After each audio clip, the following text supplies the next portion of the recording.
Yeah! It's wobbling out there now. Yeah!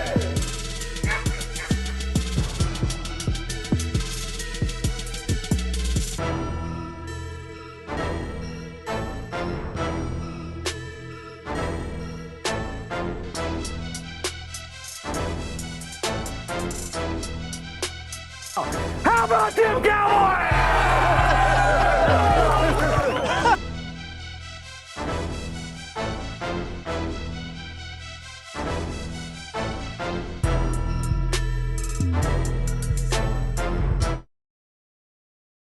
Good morning, good morning, good morning, good people. What's the deal? Welcome to the First Hit, First Down Morning Show podcast. Boy, I'm happy to be here. On this Victory Monday, we had a great weekend, guys. Football was fucking amazing this weekend between the Thursday night game with the Packers and the Commanders, college football on Saturday, and then all the games that we had this past Sunday, man. Even last night, Sunday night football game was pretty damn good with Atlanta getting the victory and my upset of the week with the picks and shit. But before we get into anything that's going on today, I want to thank everybody that's been coming through for the watch alongs and all the content that's been put out on this channel. For real, I appreciate all the support and love. But bro, yesterday was crazy. There's gonna be some shit on this show that we ain't gonna be able to get to, so that's not on the agenda basically. So let's just address a couple of those things. You see it at the bottom of the ticker. Joe Burrow is gonna miss a couple months apparently with a foot injury. Say he got a nerve injury in his foot. Jake Browning, I think that's his name, the backup quarterback of the Bengals, came in and was able to lead them to a comeback victory over the Jacksonville Jaguars. But damn, I feel sorry for Joe Burrow not being able to continue playing, especially after last year being as great as he was last year. But the defense was fucking horrible, so he didn't get a chance to really take advantage of that. But yeah, man, sorry to hear that about Joe Burrow. Hopefully he come back healthy and he come back better than ever. Breaking news during the Cowboys and Giants game. Around the third quarter in the Giants game, Dallas Cowboys signed Jadeveon Clowney to a multi-year deal. It wasn't even on no just, hey, we need you to come in on some mercenary shit. Like, you know what I'm saying? Just for the season. Apparently, Jerry Jones signed him to a couple years. I don't know the exact details, but Jerry Jones himself said that it was more than a one-year contract. So the Cowboys got Jadeveon Clowney in there to help with that pass rush they desperately need right now because they don't have a man that can just consistently win one-on-one. And we're going to get into that game, trust me. But another thing that we probably won't be talking about in detail today is the ass whooping that the Detroit Lions put on the Chicago Bears. I believe the final score was 52-21. Jared Goff snapped. The Lions as a team just snapped. I think Amon-Ra St. Brown had 3 receiving touchdowns. He was definitely a candidate for player of the week this week. It was a couple of people. Hell, Russell Wilson could have been player of the week this week, guys, for real, if he didn't lose that game for real, the way he balled the fuck out. We didn't see that version of Russell Wilson since about 2016, 2017 for real. But it was a hell of a week in football, man. I'm not even going front. If you guys got anything that you would like to talk about, make sure y'all put them down in the comments. Before we get into today's agenda for real, what we got on tap for the rest of the day, I want to give a shout out to all the Patreons over there, all the buddies over there on Patreon for real. We definitely appreciate you guys' support. We got a new Patreon a couple days ago. I believe her name was Maya. I believe that's her name was and shit. So I don't have it right here in front of me, but like I said, before we get into today's show, I just wanted to give a shout out to all my Patreons, all the new subscribers on the channel. I appreciate you guys for real. Nothing but love. Nothing but love. But let's get into today's agenda. You feel me? Today's agenda. I know y'all heard big. Today's agenda. As you can see, thoughts and reaction on the Cowboys and Giants game. Is Kansas City in real life trouble? I understand starting 0-2 is rare fucking air for Patrick Mahomes. I think this is his first time in his career ever starting 0-2. Andy Reid rarely starts 0-2 also, so we got to ask that question. Are they really in trouble? Of course, we're going to get to that Thursday night recap. Like I said, we're going to cover all the NFC East teams because that's my division and shit. So we got to cover those guys and make sure those guys not doing as well as we want them to do. And we're going to look ahead to Monday night's game. I forgot it was 2 Monday night games tonight. So the only game that I really was prepared to talk about is the Chargers and the Raiders. But we could talk about the Buccaneers and who they play too and shit if you guys want to. But of course, we're going to get into our Sunday picks. And then my awards for the week for offensive lineman, stat of the week, and and player of the week. So let's get into those things. Let me pull up my stats real quick so I won't be out here looking crazy. And honestly, we'll probably start with our picks.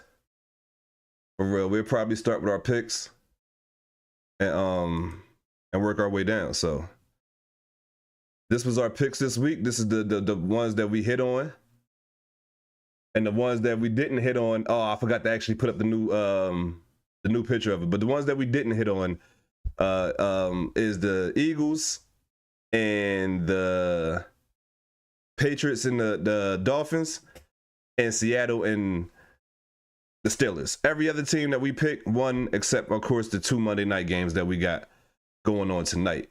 But every other team that we picked we won. So that was a hell of a week for us. I mean, 1, 2, 3, 4, 5, 6, 7, 8, 9, 10, 11 wins and 3 losses so far. I'm not mad at that. I'm not mad at that at all. You know what I'm saying? Y'all better start getting with your boy when it comes to these picks for real, because I be knowing what the fuck I'm talking about sometimes. Sometimes. But yeah, let's get into our today's agenda and shit. Let's get back to this. You know what I'm saying? So we're gonna talk about what happened yesterday with this goddamn game, boy. This ended up being a game of the week candidate for maybe game of the year, definitely early candidate for game of the year. But Russell Wilson came out looking like prime motherfucking Russell Wilson. I heard somebody say this looked like the Russell Wilson you would get with a Madden card on the Ultimate Team and shit, right?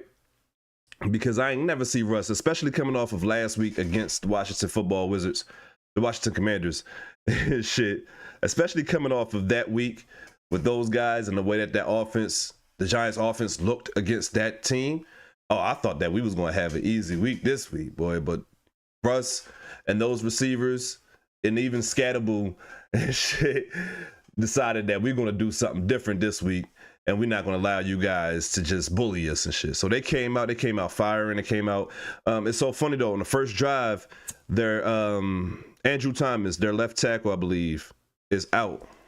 And they had somebody replacing him.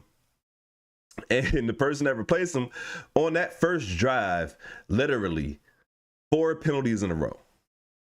4 of them bitches in a row, yo. And they immediately, after that drive, I think they kicked the field goal. They immediately took him out and had another guy in. I think the first play on that second drive, the new guy came in and he had a penalty too. So we was able to get a lot of penalties, or a lot of pre-snap penalties on the Giants. Hell, even post-snap penalties on the Giants when George Pickens got like 150 yards in motherfucking PI right now, boy. And I don't even need him to even think about crashing out, because he's still helping the team a lot by even doing that for real. You know what I'm saying? Getting us free yardage down the field type shit. But like I said, Russ came out, was balling. Malik Neighbors was motherfucking balling. Trey Diggs and that secondary, like I said, we'll get into it. We'll get into this secondary shit. But right now, I mean, Russell Wilson won 30 for 41, 450 yards, 3 tutties, and a goddamn interception. That interception definitely sealed the game. Donovan Wilson got the interception. It wasn't like Donovan Wilson was in tight coverage or anything like that. Russ had some pressure in his face, basically threw it up saying that Malik Neighbors is down there somewhere. The issue is Malik Neighbors was running the corner route, and Russ threw that bitch as far as he possibly could, basically. And Donovan was right there to get the pick and seal the game, basically, for Dallas. Of course, QB1 as in number 4, Dak Prescott was able to drive down the field, get in a position for the best weapon in the league to come in and seal the game, and Brandon Butter Aubrey, aka the bomb. You feel me? But hell of a game. Russ balled the fuck out. Like, you can't try to shit on it. He really did his motherfucking thing. Malik Nabers, 9 receptions, 167 yards, and 2 tutties.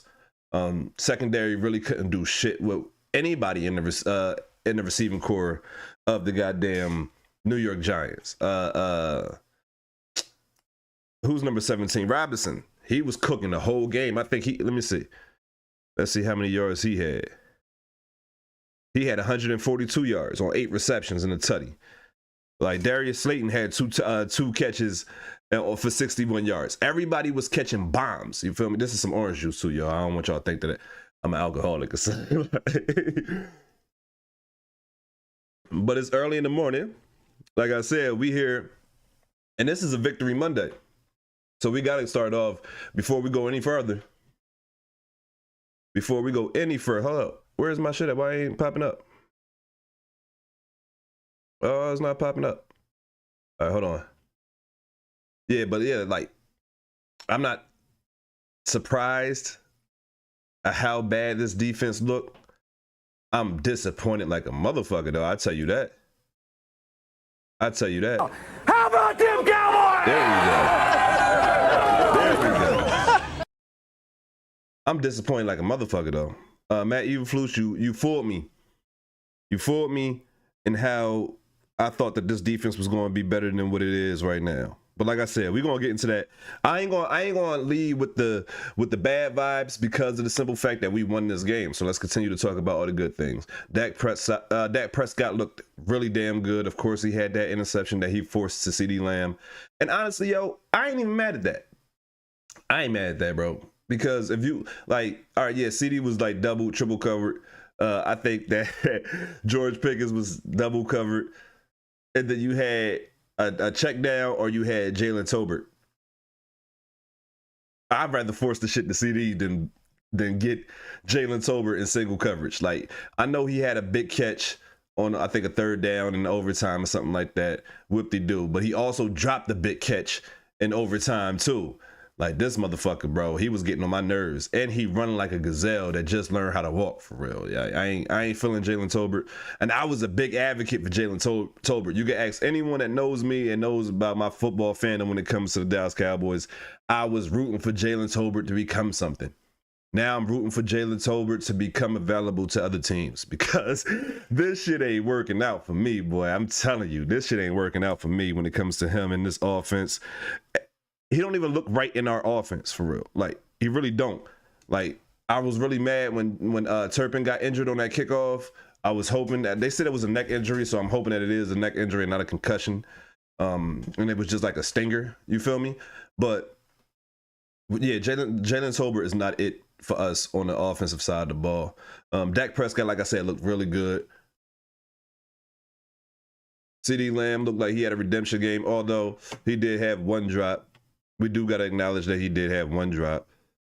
Dak went 38 for 52 for 361 yards, 2 tutties and an interception. Like I said, the interception, I was mad at it originally. I ain't even going front. I was mad at it originally, and you guys could see it on the stream. But I ain't even tripping about that. For real. Javonte Williams, 18 carries, 97 yards, 5.4 carries per yard. That's the one, right? That's the stat right there. I understand, you know what I'm saying? He almost had 100 yards. And of course, he had the tutty, I think, on like a 30-yard run and shit. But the 5.4 carries per yard is what I love right there. You know what I'm saying? That's the type of carries that you want to get. You don't want to just get the amount of carries up. You also want to get your yards per carry, your average, you know what I'm saying, to at least 4.5, 5 yards a carry. And Javonte Williams definitely did that this game.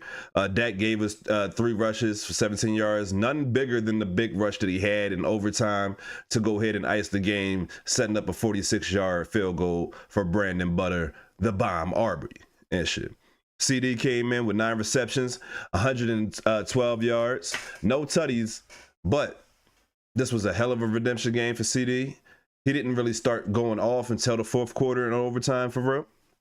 But honestly, I prefer that. I prefer that CD just, you know what I'm saying, let motherfuckers eat early, because we do got some weapons out there. Of course, Dak got to get his chemistry up with George Pickens. But CD definitely came through in the clutch when we needed him around in the fourth quarter. George Pickens had 5 receptions for 68 yards and a tutty. Jake Ferguson had 9 for 78. Like, Dak was spreading that bitch around.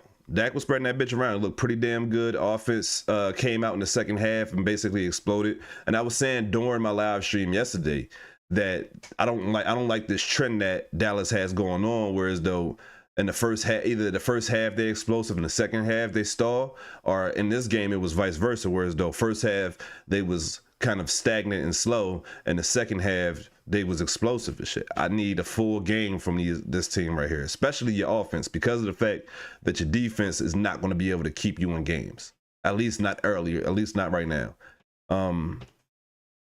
Like I said, special teams, of course, the best weapon in the league, if you ask me. Brandon Aubrey went 4 for 4, 64-yarder to tie the game, and a 46-yarder to win the game in overtime. Definitely deserves some praise. Maybe should be in consideration for player of the week, honestly, for real. I feel like misinterpreting on kickoffs and punt returns definitely hurt us.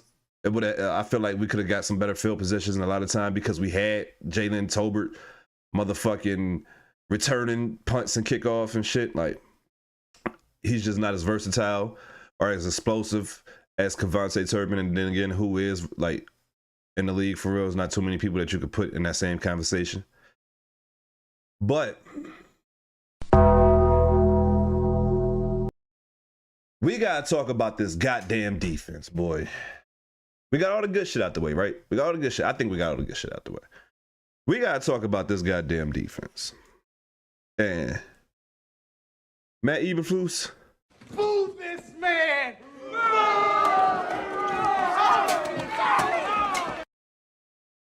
There's no way. There is no way, bro. No way in the world that your ass should be out here playing Donovan Wilson as a single high safety or even as a deep safety. I'm sorry. Donovan Wilson, know your personnel first and foremost. You have to know your personnel. And for you to come in to think that Donovan Wilson is any way, shape, or form a cover safety, hell, or even the safety that we all know in zone defense, the safety is supposed to be the deepest of the deepest. It's supposed to be deeper than the deepest, right? So even having him in that position, cover 3, single high safety, hell, even cover 2 as a high safety shit. like whatever you have this man doing, that's not it. He's a downhill guy. He's a more of an in the box type of safety. Help out in the run game, help out with the short passing game. He a thumper. You know what I'm saying? He's a guy that like to go hit. He's not a motherfucker that's about to go, you know what I'm saying, backpedal, flip his hips, and go run with nobody. Hell, on that touchdown that Malik Neighbors had with about 30 seconds left in the game that Russ threw to him, that bomb, Malik Neighbors was past Donovan Wilson before Donovan Wilson got out of his motherfucking backpedal. That was killing me. Trey is either compensating because he's healthy. I mean, he's unhealthy and he's trying to get interceptions to try to prove that he's good, or he's just honestly just not as good as he once was and shit. Because I don't think that he's healthy, honestly. I don't think he's fully healthy, of course, but I think that he's overcompensating for the fact that he's not fully healthy, and he's trying to jump shit and he's playing himself out of position. We know Trey to be a gambler anyway, but I just feel like he's been playing himself out of position. I ain't gonna say he's been. This past game he played himself out of position, but then again the entire defense did. And then if you see I could understand if Elam was constantly getting beat. Hell, I could understand if Trey was constantly getting beat. But everybody on the back end, hell, even the linebackers on the second level, was getting beat consistently. They was murdering us with deep passes, whether it be down a seam are just straight bombs down the sideline. They was getting whatever they wanted deep, basically. We wasn't getting no pass rush in order to stop or disrupt Russell Wilson and his receivers' timing. We didn't do nothing that we wanted to do on defense besides a couple of crucial stops, which I will give the defense credit for that. But that's about as much credit you getting out of me today, for real, bro. Like, that shit was horrible.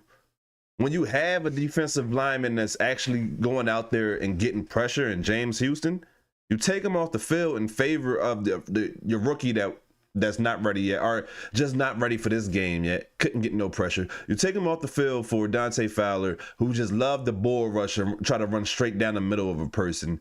Like, when the one person that you had on the field was getting pressure, you say, okay, that's enough from him. Let's put everybody else on the field. It seemed like the only motherfuckers out there that was really trying to get pressure consistently was our interior rushers. Osa, Solomon, Kenny Clark. You know what I'm saying? Those guys was the ones that was out there looking like they was getting the pressure for us. We brought some extra guys on the blitzes and shit like that. And like I've been saying since week one, we're going to have to scheme pressure rather than just have guys go beat the man in front of them. No diddy. You know what I'm saying? Like, so I don't want nobody to think that we got a bad squad. I just think that we have a bad defensive scheme, or our defensive scheme don't fit our personnel. And rather it be the defensive coordinator not knowing which one to change, rather it be the scheme or the personnel, that's going to be the issue.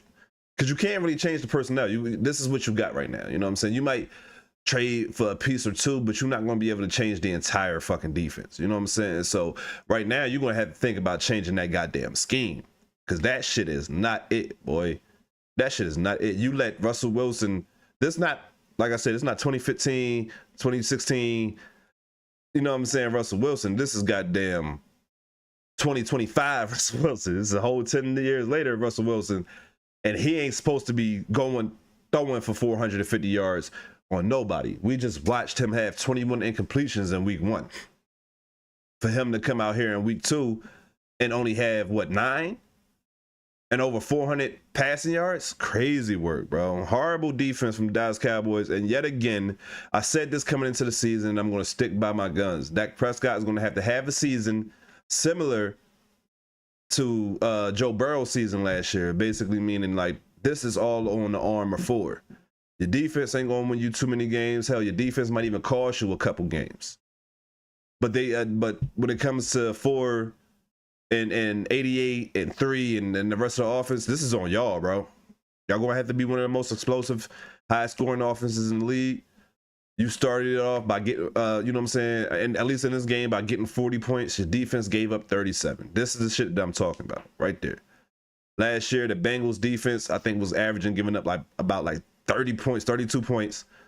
The offense averaged about 32 points, 33 points. You know what I'm saying? Like, you can't win games like that. You can't win games like that. So, like, this is just going to be one of those years that, honestly, we might just waste one of Dak's best years of his career because our defense ain't what it's supposed to be.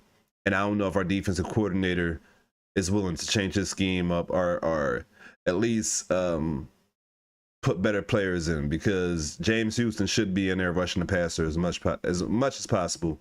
Because he's the only one that I've seen these first 2 games that at least get consistent pressure on the quarterback. You know what I'm saying? But hell of a game from 4. Hell of a game from Russell Wilson. You got a hell of a game from Malik Nabers. You got to give the Giants credit. They played they motherfucking asses off. Their defensive line is for real. It's so funny because week 1, defense didn't look like too much of nothing to care about. Offense didn't look like too much of nothing to care about. But we got to remember, when you play the Dallas Cowboys, everybody is going to bring their best of the best. They're going to bring, you know what I'm saying, they're going to try everything they possibly can to make sure that they play their best against the Dallas Cowboys. The Giants is not an exception. And plus, with Dak Prescott having, a 13-game winning streak against them, I'm pretty sure they wanted to try to snap that joint. And they haven't won in Dallas in I don't know how long. So, I'm you know what I'm saying? I'm not mad at how they came out. They played their best game. I said it during the watch along yesterday that the Giants probably won't never score this many points the rest of the season. And that's more of an indictment on Dallas defense than You know what I'm saying? Anything for real. Like, I gotta be honest about that. But 40-37, Dallas Cowboys come out with a win on the leg of Brandon Narby. I believe Brandon Narby gave us 16 points off of his leg. So shout out to bro. He gave me, you know what I'm saying, 20 plus points on my fantasy team and shit. So definitely shout out to bro for real. Like, for real, I needed that. I ain't gonna front. Like, that was a hell of a goddamn game, guys, and shit. But we're gonna get back to our agenda board and shit. And you see the next game we got up here is the Eagles at Kansas City. And the Eagles won this game 20-17. And honestly, I think the final score made it a lot closer than normal, for real, because the Eagles dominated this game. I mean, it was a sloppy game offensively for both teams, in my opinion. Jalen Hurts, let me pull up my stats when it comes to this game too. But Jalen Hurts barely had over 100 yards. Hell, Patrick Mahomes barely had over 100 yards passing in this game. Both teams couldn't really get much going offensively. Yeah, Jalen Hurts 15 for 22, 101 yards, 0 touchdowns, 0 turnovers. Saquon Barkley had 22 rushing attempts for 88 yards and a tutty. Jalen Hurts also had a tutty on that goddamn tush push and shit. But this was a sloppy game offensively. Patrick Mahomes 16 for 29, 187 yards, a touchdown, and interception. Of course, that interception was not his fault. I mean, we're not here to try to cape for anybody, especially out of these two teams. We don't give a fuck about neither one of them.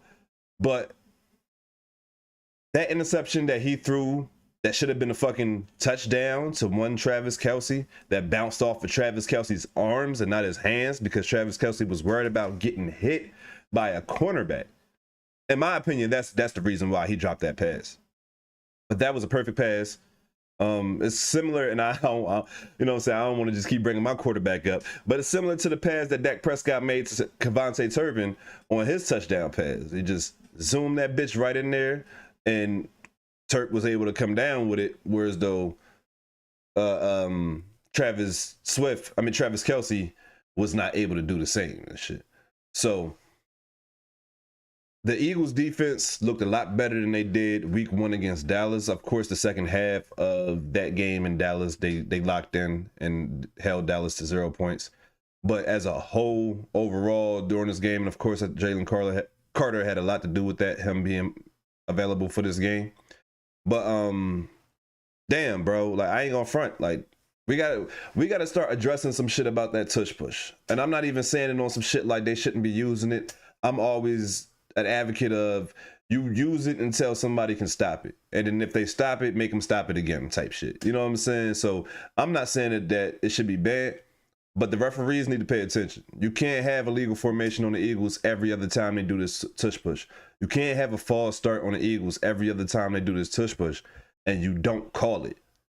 Like, you put the defense in a horrible position for them to have to defend this shit in the first place, and then they got to deal with the refs not paying attention, because once the defense is offsides, they're going to throw that flag every time. But the offense is offsides a lot of the times. I had some pictures and shit ready. I just didn't put this shit together for real. We'll get ready. We'll have this shit more professionally made up next week and shit. But yeah, the way the refs are calling that tush push, that's what's got to change.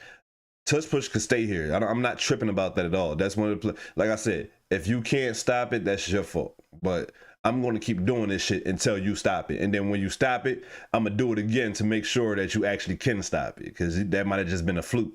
You know what I'm saying? And they even did that in this game. It was a 3rd and short at the goal line. They ran it. He stopped it. 4th and goal at the goal line. They ran it again. They didn't stop it. You know what I'm saying? So that's just something that you gotta deal with. This is the NFL. This is professional sports. Y'all professional players. Y'all get paid to move motherfuckers against their will, basically. So I ain't mad at them using it. I'm mad at how the refs are officiating it, if that makes sense. But Patrick Mahomes has been struggling this year. His first 2 games, he's been really struggling since that Super Bowl last year against the Eagles. This is his first 3-game losing streak of his career, if you include the Super Bowl of last year. This is his first 2-game losing streak of his career ever. He's starting off, well, no, I'm sorry. His first 0-2 start off of his career ever and shit. This Andy Reid's He rarely starts off 0-2 also. The Kansas City Chiefs look a lot slower than normal, which we not used to seeing. Travis Kelce, of course. I think he had a solid game for what it's worth. That costly drop sealed the game, in my opinion. You know what I'm saying? It would have been a lot closer. Maybe they had a chance to win if he scores that touchdown right there. But he didn't. So, but Hollywood Brown was the top targeter again this week, as he was last week once Xavier Worthy went down. Xavier Worthy is scheduled to be back soon, a lot sooner than later. What they were saying on the broadcast, they were saying that Xavier Worthy possibly could have played this week if they absolutely needed him to, but they wanted to give him maybe an extra week of recovery time. But that would, 4 receptions for Kelce, 61 yards. 2 receptions for Thornton for 59 yards. Hollywood Brown had 5 receptions for 30. They wasn't getting Juju Smith-Schuster, 1 reception for 5 yards. Like, they wasn't getting shit out of their receiving core at all. Patrick Mahomes led the way in rushing again with 7 rushes and 66 yards and a touchdown. They're not getting too much out of their rushing game. Is it time to start to look at Kansas City and be like, hey man, are you guys really in that little purgatory area? Remember, it was like a 10-year drought in between championships before Tom Brady and those guys had one on that back half run. You know what I'm saying? They had won their last championship. I think it was 2004 before they won their next one in 2014 or some shit like that. You know what I'm saying? It was like a 10-year gap. I think it was 2005 or some shit like that. And then they won again in 2015 and some shit. But it was like a gap, a 10-year gap in between dynasties pretty much with the Patriots. I think we're starting to look at the Chiefs and say, hey man, y'all might go on that low. I mean, 5 Super Bowl appearances in 7 years or 8 years or some shit like that is crazy work. And then you win 3 of them. So like, that's crazy work. I mean, yeah, you're not going to have too much chances to get true amazing talent because y'all always going to be drafted in the back half of the draft. I mean, some people feel like they actually hit on a lot of draft picks, but I feel like that's more so on the defensive end and on the offensive line. They haven't hit on too many skill positions for real. It's still up for Xavier Worthy because of his size and shit. I mean, you run into your own player and dislocate your shoulder. I understand that it's something that you're not expecting to happen, but this is a football field. You're expected to run into people and shit. I understand you don't think it's going to be your own player, but still, like, you shouldn't be that fragile, in my opinion, on a football field. But they got to figure this shit out. I don't think there's no other coach in the league that I would trust more to figure some shit out than Andy Reid. But they got to figure this shit out. They don't look like an inkling of the team that they was during the regular season of last year. And even because we got to remember, during the regular season of last year, they wasn't an explosive offense. They was very efficient. They just wasn't explosive last year. This year, they don't look efficient. They don't look explosive. Patrick Mahomes looks like he's uncomfortable. He don't trust his offensive line. He don't trust his receivers. He just looked like he's out there and he's like, I got to put this all on my back. This is his 2nd game straight coming out the start of the season, leading a team in rushing. Because honestly, I feel like he's leading the team in rushing not because he has to, but because the fact that ain't nobody getting the fuck open. So it's like, I gotta go and make a play instead of just like, you know what I'm saying, sitting in this pocket or running around in the pocket and possibly taking a sack. Let me just run and get as many yards as possible, many positive yards as possible, putting us, you know what I'm saying, ahead of the sticks in a better position, so on and so forth. Because what Patty is going through right now, and you can see it on his face a lot of times, if he sees his first read, he letting that bitch rip. He's not waiting. He's not seeing. You know, we know Patrick Mahomes as in that Mahomes magic. You know what I'm saying? He'll run around for a little bit, wait for some receivers to get open, launch a couple passes deep, shit like that. He ain't doing that no more. He like, let me get this shit out of my hand as fast as possible because I don't trust the motherfuckers to get open consistently or to work with me when I want them to get open late. You know what I'm saying? I got to get this shit going. You know what I'm saying? We got to get these points on the board. That's what it feels like. Like, points are not as easy to come by no more for the Kansas City Chiefs. And Patrick Mahomes understand that, and he's reacted to that, in my opinion. But the Eagles, like I said, had a solid showing on defense, a dominant, in my opinion, showing on defense. Offense is their offense. Like I said, Jalen Hurts had 101 yards passing.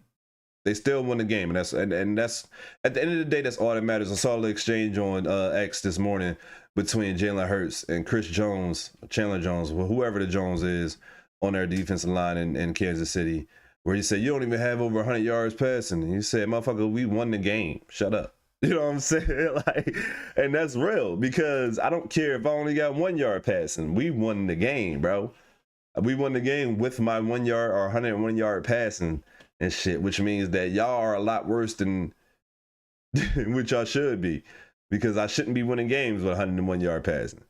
And I said that last week out of respect for Jalen Hurts. He's going to give you whatever is necessary to win. We watched this man go for 300 plus yards in the Super Bowl and shit like that. We also watched recently this man not pass for over 150 yards, you know what I'm saying, and still win both of those games. So he's going to give you whatever he needs to give you to win the games, and you can't be mad at a quarterback like that. I think the hate for Jalen Hurts is way too forced. I think he's a really solid quarterback. I think he's a really damn good quarterback, and he's going to do whatever his team need him to do to win these games. He's not going to play hero ball. He's going to play smart football, and he's going to do what he has to do to win these games. Not going to put the ball in harm's way too many times. He might use his legs a little bit more than he should. I think he should manipulate the defense with his eyes a lot more, and I think that's some shit that he will learn eventually. But as of right now, when we look at Jalen Hurts, he's just doing what he needs to do, what the team is asking him to do to win. They're not asking him to go out there and be Patrick Mahomes. They're not asking what Dallas is asking from Dak Prescott. They're not asking what Cincinnati is asking from goddamn Joe Burrow or Baltimore. They asking Jalen Hurts to be Jalen Hurts and go out there, lead this team to victories, and he's been doing that, especially the last 3 games: Super Bowl opening night and week 2 against the Super Bowl with the AFC championships, the AFC champion and shit. So you got to give respect to them bum ass birds, even though you know I don't like them. Got to give respect where respect is due. They came out and they did what they were supposed to do the last 2 weeks, and they won those games. Shout out to them and shit. But yeah. Fuck the Eagles though. You know what I'm saying? Just because we're gonna say this to Jalen Hurts. Boo this man! Just you know what I'm saying? Just because and shit.